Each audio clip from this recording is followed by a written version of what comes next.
নমস্কার, নির্মল আনন্দে সবাইকে সুস্বাগতম। গুরুদেব প্রভু শ্রীকৃষ্ণ রাধা মায়ের আশীর্বাদকে সারথি করে শ্রীমদ্ ভগবত গীতার প্রণাম মন্ত্র দিয়ে শুরু করছি আজকের গীতা পাঠ।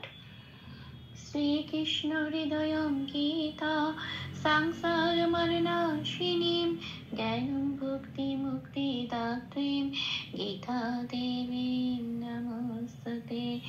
ওম নমো ভগবতে বাসুদেবায়।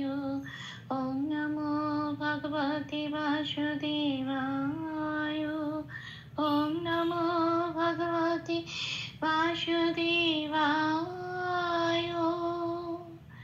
রাধে রাধে রাধে রাধে রাধে রাধে রাধে রাধে রাধে রাধে। শ্রীমদ্ ভগবত গীতা দ্বিতীয় অধ্যায় শ্লোক নম্বর 18। অন্তবন্ত ইমে দেহাঃ নিত্যস্যাক্তা শরীরিণঃ অনাসীনো প্রমেয়স্য তস্মাৎ যুধ্যস্ব ভারত। আচ্ছা, এখানে প্রথম লাইনের প্রথম পাঠটুকু হচ্ছে অন্তবন্ত ইমে দেহা, এটা বাংলায় বললাম। এবার দেখি এটা কিভাবে ভেঙে সংস্কৃততে উচ্চারণ করব, সেটা বাংলা হরফে একটু লিখে লিখে প্লাস প্লাস দিয়ে সাজিয়ে নিয়েছি এবং কিছু কিছু জায়গায় লাল দিয়েছি। যে যে জায়গাগুলো লাল দেওয়া আছে ওগুলো ছন্দের সময়, চান্টিং এর সময়, চান্টিং এর চলনের সময় ওগুলো উচ্চারিত হবে না। ঠিক ওই লালের উপরই ব্র্যাকেটে যে অক্ষরগুলো দেওয়া আছে ওইগুলোই উচ্চারিত হবে। তাহলে প্রথম পাঠে আসি, অন্তবন্ত ইমে দেহা। এটা যেহেতু যুক্ত অক্ষর আছে নয়টায়, তাই একটু ভেঙে নিয়েছি। নটাকে হসন্ত লাগিয়ে বাইরে বের করে নিয়েছি। আগের অক্ষর এর সাথে জুড়ে উচ্চারিত হচ্ছে অন, আর তটা পূর্ণরূপে উচ্চারিত হচ্ছে। তাহলে পেলাম অন্ত। বন্তকেও ঠিক সেরকম নয় হসন্ত দিয়ে বার করে এনে বয়ের সাথে জুড়ে বন হয়েছে, তটা পূর্ণরূপে উচ্চারিত হচ্ছে বন্ত। কিন্তু এখানে বয় লাল দিয়েছি কারণ সংস্কৃততে বকে ব বলে উচ্চারিত করা যায় না। বয়ের উচ্চারণ হয় পাশের ক্যালেন্ডারে 2 নম্বরে তালিকাভুক্ত করে দেওয়া আছে ও প্লাস অ ওয়া, মুখটা খুলে উচ্চারিত করতে হয় ওয়া বলে। হ্যাঁ, তাহলে এখানে হচ্ছে আন্ত, সেই জন্য আমি ও প্লাস অটা উপরে বয়ের উপরে লিখে দিয়েছি।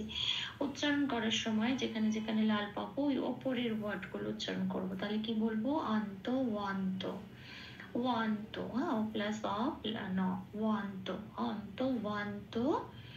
আচ্ছা, ইমেটা যেমন আছে তেমন রইলো। দেহাতে একটু লাল দিয়েছি কারণ এই দেহা শব্দটাতে যখন ভাঙছে, এখানে তো প্রথম পংক্তির প্রথম পার্টটা শেষ হচ্ছে, যখন ভাঙছে এটার অরিজিনাল ওয়ার্ডটা ফিরে আসে যখন ভাঙি। এবার এই অরিজিনাল ওয়ার্ডটা হচ্ছে দেহা, মানে বিসর্গ আছে অরিজিনাল ওয়ার্ডে। সেই জন্য সেই অরিজিনাল ওয়ার্ডটা ভাঙার পর কিরম আসে সেটা আমি লাল দিয়ে দেখিয়েছি। এবং যেহেতু পংক্তির শেষে বিসর্গ, সেজন্য পাশের ক্যালেন্ডারে 4 নম্বরে তালিকাভুক্ত করে দেওয়া আছে বিসর্গকে সংস্কৃততে হ দিয়ে প্রতিস্থাপিত করতে হয় এবং সেই জন্য এখানে একটা হ হবে চান্টিং এর সময়। কিন্তু এখানে যেহেতু আবার হয় আকার আছে, তাই সেটার সাথে মিলিয়ে এখানেও বিসর্গতে হয় আকার হবে। তাহলে আমরা এখানে দুটো হ পাবো, অলরেডি দেহার হাটা আর বিসর্গের জন্য আরেকটা হা। তাহলে হবে দেহা হা, এইটা বলতে হবে। আচ্ছা, এবার আসি দ্বিতীয় পাঠে। নিত্য শোক্তা বিসর্গ আছে, শারীরে না, হ্যাঁ এখানেও বিসর্গ আছে। আচ্ছা, তাহলে এবার এটাকে দেখি কিভাবে ভাঙবো। নিত্য, নিটা যেমন আছে তেমন, তোতে একটু লাল দিয়েছি কারণ তয় জফলা আছে। জফলাকে সংস্কৃততে 1 নম্বরে তালিকাভুক্ত করে দেওয়া আছে, ওরা হস্যই প্লাস অন্তস্থ ইয়া বলে উচ্চারণ করে। তো আমি সেই জন্য তয় জফলার উপরে হস্যই প্লাস অন্তস্থ বসিয়ে দিয়েছি। এখানে এই তয়ের সাথে হস্যই প্লাস অন্তস্থ পড়িয়ে দিলে যে উচ্চারণটা বেরিয়ে আসে তিয়া, ঠিক সেই উচ্চারণটা হবে নিত্যা। আবার সোর ক্ষেত্রেও তাই, এখানেও লাল দিয়েছি কারণ এখানে জফলা ওকার আছে, সেজন্য হস্যই প্লাস অন্তস্থয় ওকার হবে। তাহলে উচ্চারণটা হবে এই হস্যইটা দন্ত শয়ের সাথে বসবে শি, আর ওটা যেমন আছে জফলা ওকারটা থাকবে শিও। এখানে উচ্চারণটা হবে সিও। সটা কিন্তু এখানে বাংলা স্বরের মতো উচ্চারিত হয় না। সারেগামা বলার সময় যে সা বলি, ওই ওই ওই সা এর সটা এখানে সংস্কৃততে উচ্চারণ হয় সিও। নিত্যা সিও। আচ্ছা, এখানে আছে শোক্তা, কয় তয় আকার আছে। হ্যাঁ, এই কয় তয় আকার যেহেতু যুক্ত অক্ষর, সেই জন্য প্রথম অক্ষর ক, কটাকে বের করে আনলাম। বের করে আনার সময় তখন কি লেগে যায়, অক্ষরের নিচে একটা হসন্ত লেগে যায়। হসন্ত লেগে যাওয়া মানে ওটা আর পূর্ণরূপে উচ্চারিত হতে পারবে না, আগের অক্ষরের সাথে জুড়ে উচ্চারিত হবে। তাহলে যন্ত্রস্বয় চপলা ওকারটা হচ্ছে আগের অক্ষর, তার সাথে জুড়ে শিয়ক বলে উচ্চারিত হবে। পড়ে রইল কয় তয় আকারে তয় আকারটা। তয় আকারটা যেমন আছে তেমন। আবার এখানে একটা বিসর্গ আছে। এই বিসর্গটা কিন্তু শব্দের শেষ বিসর্গ নয়, শব্দের শুরুর বিসর্গ। এটা দ্বিতীয় পাঠের প্রথম অক্ষর, তো প্রথম শব্দ, তো দ্বিতীয় পাঠের প্রথম শব্দ বলে তার মানে বিসর্গটা মাঝখানে চলে আসছে। যখন বিসর্গ শেষে থাকবে তখন পূর্ণ হওয়া হবে, কিন্তু যখন মাঝখানে থাকবে তখন অর্ধ হওয়া হবে। অর্ধ হওয়া মানে কি? অর্ধ হওয়া মানে হয় হসন্ত। আর যখনই হয় হসন্ত লেগে যাচ্ছে, তার মানে একটা অক্ষরের নিচে হসন্ত লেগে গেল, তখন আর সেটা হ বলে পূর্ণরূপে উচ্চারিত হতে পারবে না। তাহলে কিভাবে উচ্চারিত হবে? আগের অক্ষরের সাথে জুড়ে উচ্চারিত হবে। তার মানে এখানে আগের অক্ষর তয়াকার, তাহলে তয়াকারের সাথে জুড়ে উচ্চারিত হয়ে হবে তাহ, এরকম। হ্যাঁ, তাহলে এখানে কি পেলাম?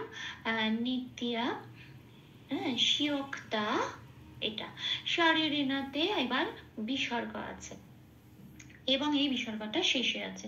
সারি যেমন আছে তেমন, ঋণা যেমন আছে তেমন। খেয়াল রাখতে হবে কোনো অক্ষরের নিচে হসন্ত আছে কিনা। কোনো অক্ষরের নিচে হসন্ত নেই, কাজেই সারি ঋণ বলতে পারবো না, ন পূর্ণরূপে উচ্চারিত হতে হবে সারি ঋণ ন। বিসর্গ আছে শব্দের শেষে, 4 নম্বরে তালিকাভুক্ত করে দেওয়া আছে। শব্দের শেষে বিসর্গ থাকলে পূর্ণ হ রূপে উচ্চারিত হবে, সেই জন্য বিসর্গটা প্রতিস্থাপিত হলো হ দিয়ে। এখন হবে উচ্চারণ সারি ঋণা হ। হ্যাঁ, তাহলে এটা পেলাম। এবার আসি পরের লাইনে, অনাসিনো প্রমেয়াসা। আচ্ছা, এইটা হচ্ছে পরের লাইনের প্রথম পাঠ। দ্বিতীয় লাইনের প্রথম পাঠটা এইটুকুই। এবার এটা দেখি কিভাবে ভাঙবো। অনাটা যেমন আছে তেমন, সিনাটা যেমন আছে তেমন, শুধু চলনের সুবিধার জন্য একটুখানি চান্টিং এর চলনের সুবিধার জন্য একটু প্লাস প্লাস দিয়ে সাজিয়ে দিয়েছি অনাসীন। এখানে হয়ের মতো দেখাচ্ছে একটি অক্ষর মাত্রা ছাড়া, এটা কিন্তু হ নয়, এটা অবগ্রহ। এর কাজ আগের যে অক্ষরটা আছে তাকে এমফাসিস করা, মানে জোর দিয়ে এক মাত্রা বাড়িয়ে দেওয়া। আগের অক্ষর ও আছে, নয় ওকারের ও আছে, সেই জন্য অবগ্রহটাকে আমি একটু লাল দিলাম। অবগ্রহটা কিভাবে উচ্চারিত হবে সেটা উপরে ব্র্যাকেটে লিখে দিলাম ও হিসেবে। কেন? কারণ আগের অক্ষর নো আছে, নয় ওকার, ওই ওটাকে একমাত্রা বাড়িয়ে দেওয়াটাই এই অবগ্রহের কাজ। তাহলে কি হবে? অনাসীনো, অনাসীনো এটুকুনি উচ্চারণ করে ও বলে একটা উচ্চারণ করবো, এটাই অবগ্রহের কাজ। আচ্ছা, যেমন আমরা বলি নমস্তুতে, এই যে নম বলে যে টানটা দিই, এটাই অবগ্রহের কাজ। ওখানে একটা অবগ্রহ আছে বলে ওই নমটাকে আমরা এমফাসিস করি, একটু জোর দিয়ে বলি। হ্যাঁ, এটাই। আচ্ছা, এখানে তারপরে শব্দ হচ্ছে প্রমে, যেমন আছে তেমন। অন্তস্তয় অন্তস্তয় আছে, ওটা পূর্ণরূপে উচ্চারিত হবে প্রমেয়া, যেমন আছে তেমন। আবার যন্ত্রেশ্বয় জফলা আছে, এটাকেও জফলা আছে, আকার ওকার নেই, কাজে এটা হর্ষই প্লাস অন্তস্থ উপরে ব্র্যাকেটে লিখে দেওয়া হচ্ছে, ওইটা উচ্চারিত হবে। তাহলে হর্ষইটা যন্ত্রেশ্বয়ের সাথে পড়িয়ে দিতে হবে, শিয় বলে উচ্চারিত হবে। যন্ত্রেশ্বয় হর্ষই অন্তস্থ শিয়। হ্যাঁ, জফলাটা এভাবে উচ্চারিত হয় সংস্কৃততে। তাহলে প্রথম পাঠটা কি পেলাম? দ্বিতীয় লাইনের অনাসীনো প্রমেয়াসিয়া, এটা। পরের পাঠে আসি, তাজমা যুদ্ধস্ব ভারত, এটা বাংলায় বললাম। এবার দেখি এটা সংস্কৃততে কিভাবে ভেঙে বলবো। যন্ত্রের শয় ময় আছে, এখানে যুক্ত অক্ষরটাকে ভাঙছি। প্রথম অক্ষর দন্তস্ব, এটাকে আমি হসন্ত দিয়ে বার করে আনছি। আগের অক্ষর তয়ের সাথে জুড়ে উচ্চারিত হচ্ছে তাস। আচ্ছা, মটা পড়ে রইল, ময়াকার পড়ে রইল। ময়াকারের সাথে এই লাইনের মধ্যেই দয় হসন্ত আছে। যখনই দয় হসন্ত লেগে গেছে, তাহলে ওটা আর আলাদা পূর্ণরূপে দ বলে উচ্চারিত হবে না, আগের অক্ষর ময়াকারের সাথেই উচ্চারিত হবে মাত বলে। তাহলে হলো তাস মাত, এটা। যুদ্ধ শতকে একটু লাল দিয়েছি, কারণ প্রত্যেকটা অক্ষর বাংলা উচ্চারণের সাথে সংস্কৃত উচ্চারণ আলাদা, কিরকম সেটা ব্র্যাকেটে দিয়ে দিয়েছি। জু 1 নম্বরে তালিকাভুক্ত করা আছে, অন্তস্থ জকে ওরা হর্ষই প্লাস অন্তস্থ হিসেবে উচ্চারণ করে। তাহলে এখানে যেহেতু অন্তস্থ জয় হর্ষ আছে, তাহলে এখানে হবে হর্ষই প্লাস অন্তস্থ হর্ষ। উচ্চারণটা কি হবে? ইউ। হ্যাঁ, অন্তস্থ জয় হর্ষটা বাংলায় উচ্চারণ না করে কিভাবে করব? সংস্কৃতিতে উচ্চারণ ইউ। এটা ধয় জফলা আছে, জফলা থাকলে হর্ষই প্লাস অন্তস্থটা জফলার জন্য এলো। তাহলে এবার ধয়ের সাথে হর্ষই প্লাস অন্তস্থ পড়িয়ে দিলে যে উচ্চারণটা বেরিয়ে আসে ধিয়, ঠিক সেটা উচ্চারণ হবে। তাহলে হলো ইউ থিয়া।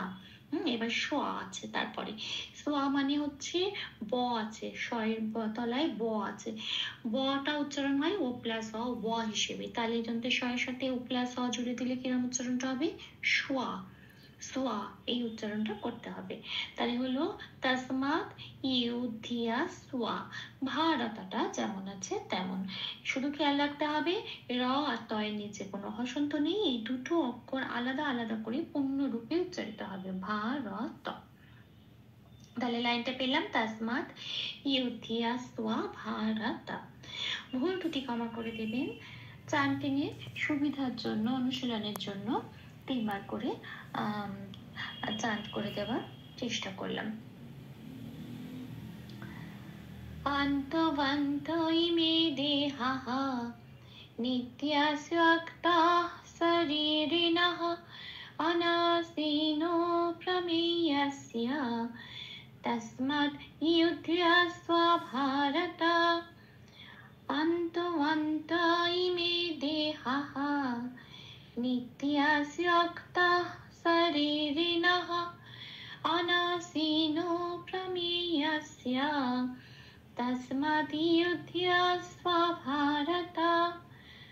অন্তবন্ত ইমে দেহাঃ নিত্যাস্যক্তাঃ শরীরিণঃ অনাসীনো প্রমেয়স্য তস্মাৎ ভারত।